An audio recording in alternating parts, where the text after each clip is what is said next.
আমি জানাই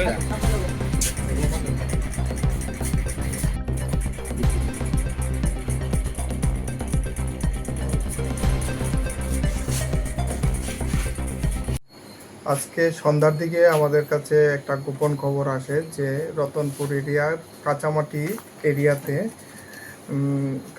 এরিয়াতে একজনের বাড়িতে হিউজ কোয়ান্টিটি গাঞ্জা স্টোর আছে, যেটা নাকি বাংলাদেশে প্রচার হবে। সাথে সাথে ওসি বাইজল বাড়ি স্টাফ নিয়ে ওই জায়গাতে রেড করে এবং এসডিপিও স্যারও পরবর্তী সময়ে যায় এবং এসডিপিও স্যারের সামনে এই গাঞ্জাগুলি আমরা ওইখানেই সব ফর্মালিটি করে সিজ করি। কিন্তু বাড়ির মালিক আমাদের আজ পেয়ে বাড়ির মালিক সেখান থেকে পালিয়ে যায়। তো বাড়ির মালিকের এগেইনস্টে আমরা একটা স্পেসিফিক এনডিপিএসে কেস নেওয়া হচ্ছে। বাড়ির মালিকের নাম কিছু বা হ্যাঁ, বাড়ির মালিকের নাম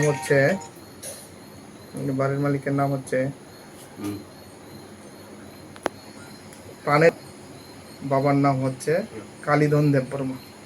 স্যার কত পরিমাণ হবে এখানে প্রায় 22 কেজি। বাজার মূল্য? বাজার মূল্য 5 লাখ টাকার মতো।